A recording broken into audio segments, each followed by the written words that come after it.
You're watching UATV News. My name is Sina Kosinska. Good evening. The American press criticizes President Joe Biden because of his arrangements with German Chancellor Angela Merkel. The leaders have agreed to put into operation the Nord Stream 2 gas pipeline.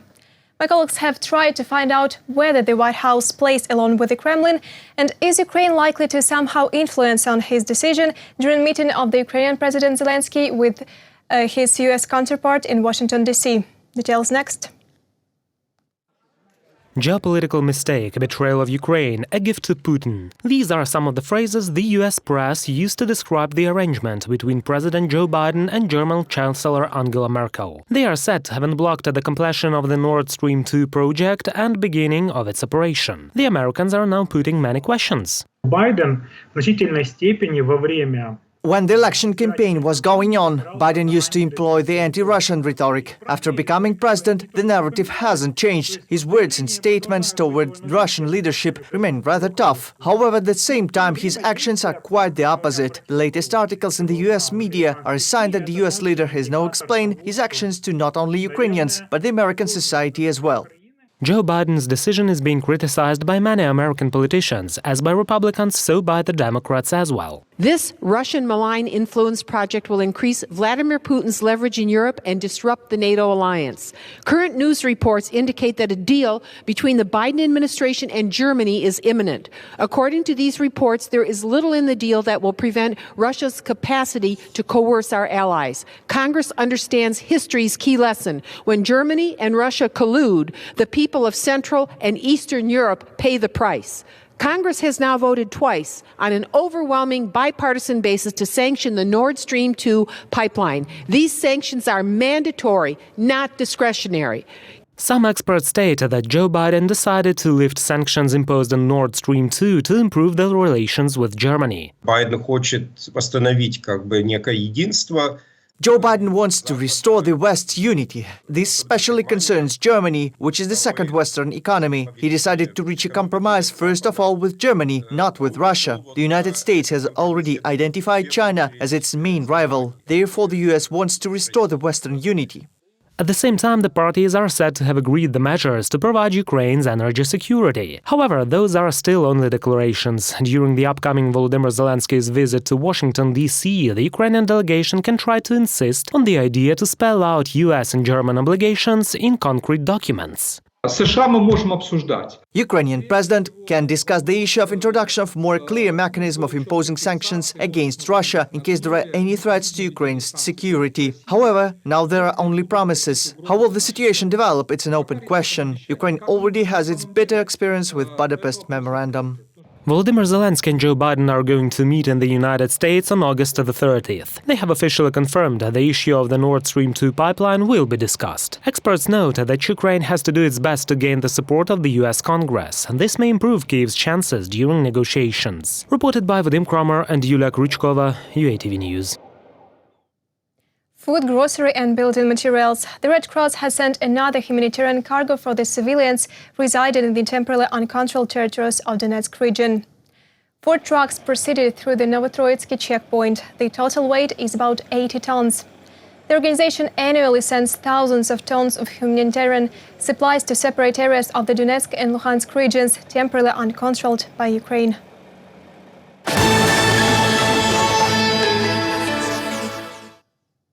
The increase in coronavirus incidence rates in Ukraine can be expected in a month. Yarna Hedvigt, head of the World Health Organization Bureau in Ukraine, said, "Everything will depend on the pace of vaccination," the specialist noted. Meanwhile, the Ministry of Health reported the latest data on vaccinations in the country.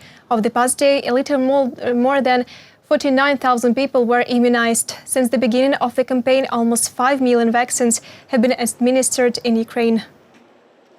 We expect that hospitalizations will begin in late August or early September and will last until winter, depending on government actions and the speed of the vaccination campaign. Therefore, now is the time to get vaccinated, while the Delta strain has not yet spread widely throughout the country. Ukrainians who got vaccinated against coronavirus can receive some privileges in case the quarantine restrictions become strict again. This was announced by Chief Sanitary Doctor of Ukraine, Igor Kuzin. Now the government is considering several options. In particular, the authorities can allow restaurants with vaccinated employees to operate.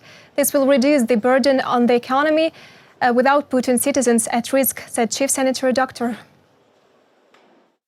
All this will be decided after a meeting and by a relevant resolution of the Cabinet of Ministers. Indeed, we are considering such a possibility in the future using an internal COVID certificate. This is an electronic document one can generate through the DIA State Services application. It confirms the fact of vaccination against COVID-19.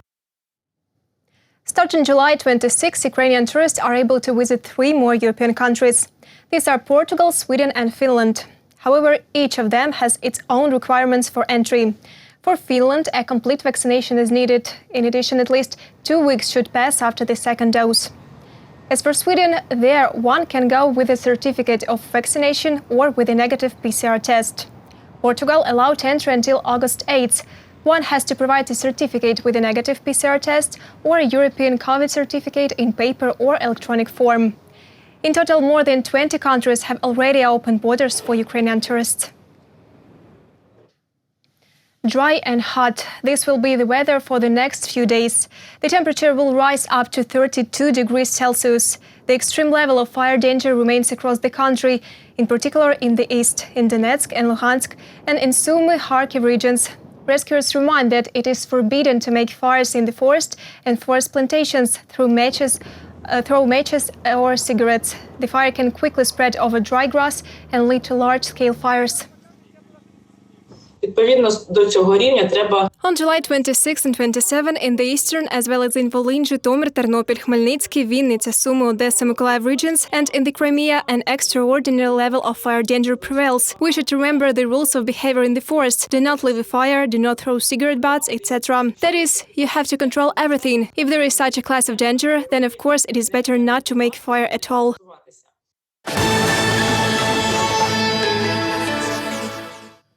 Special Operations Forces competition have competed in Ukraine. For 2 weeks, the commanders competed for the title of the best in the country. Next year, such competitions may take place at the international level. Military attachés from dozens of countries watched the maneuvers. Our journalists have also seen the competition.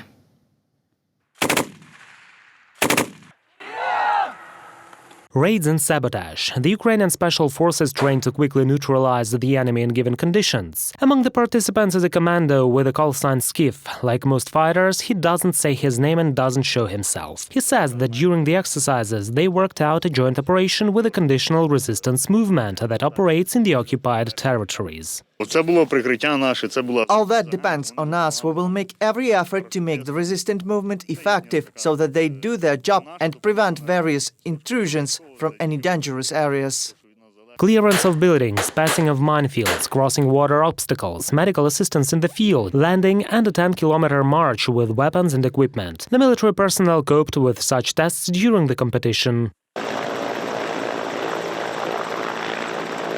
All servicemen are experienced combatants. The rivalry was difficult, the fighter with the call sign Pika says. It was his division that became the best according to the results of the competition.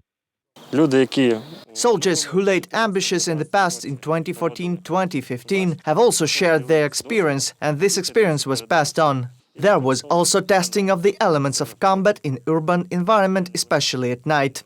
Military attachés from 21 countries of the world came to the competition of Ukrainian special forces. The Special Operations Forces showed them the maneuvers as well as military equipment. The Special Operations Forces of Ukraine hope that next year such competitions will be held at the international level. The international format of the Special Forces competition will provide an opportunity to share the experience of military operations that the Ukrainian Special Forces received in Donbass. It is a real good tradition from the military association to get information from the first hand.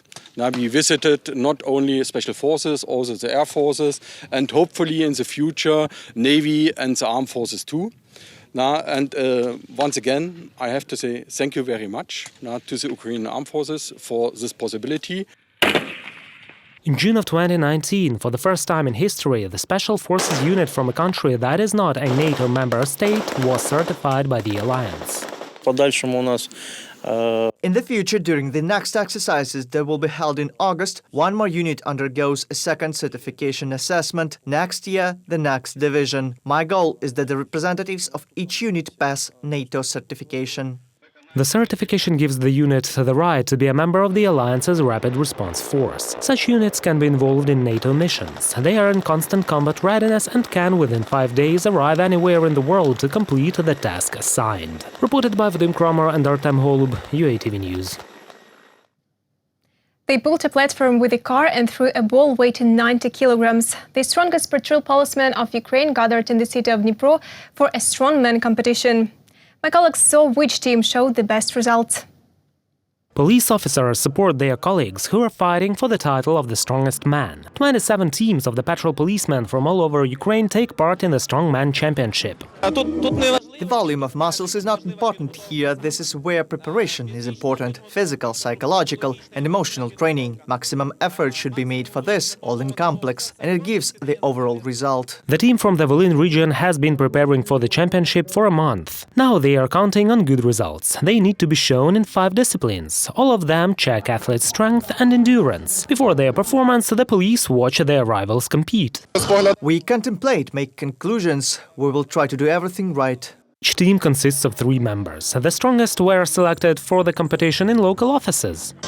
The weight of this ball is 90 kilograms. It is even hard to move it, and the task of the athletes is to throw it over the crossbar the maximum number of times within 2 minutes. The Strongman Championship among patrol policemen in Ukraine is held for the second time. Preparation for this competition requires iron will, iron nerves and very, very strong muscles. The Strongman Federation assists the police in organizing the championship. Its representatives are the strongest people in Ukraine. They say even though patrolmen are amateurs in this sport, they will not have any concessions. Everyone competes according to the same rules, which are clearly spelled out in the charter of the Federation of Strongmen of Ukraine. The only indulgence is the weight of items. They are twice as light as those for professional athletes. The patrolmen say that such strongman skills can be useful to them in their work. It's an explosive power. It helps in apprehensions of criminals very well and also helps to take a hit if such a sudden hit happens.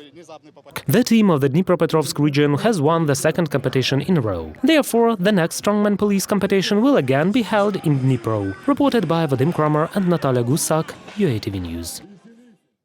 There are no Ukrainians among athletes infected with coronavirus during the Olympic Games in Tokyo. Minister of Youth and Sports reported this. In the meantime, 16 more people got a positive COVID-19 test at the Olympics. Thus, the number of infected over the past day there has grown to 152 people. All of them were isolated in quarantine hotels. Meanwhile, the first racket of Ukraine, Elina Svitolina, advanced to the third round of the Olympic tennis tournament in Tokyo. And the tennis players' sisters, Lyudmila and Nadia Kichenok, made their way to the doubles quarterfinals. Alexei Sereda and Oleg Serbin took 6th place in synchronized platform diving. The Ukrainian duet was the youngest in the finals of this discipline. Alexei is only 15, Oleg is 19. The chance to compete for the Olympic medal for Alexei Sereda will be on August 6 in individual jumps from a 10-meter platform. And the Olympic champion and 3-time medalist of the Games, Olga Harlan, stopped performing at the Olympics. That's all for this hour. More updates on our official website, YouTube, Twitter and Facebook pages. Thank you for staying with UATV channel. Goodbye.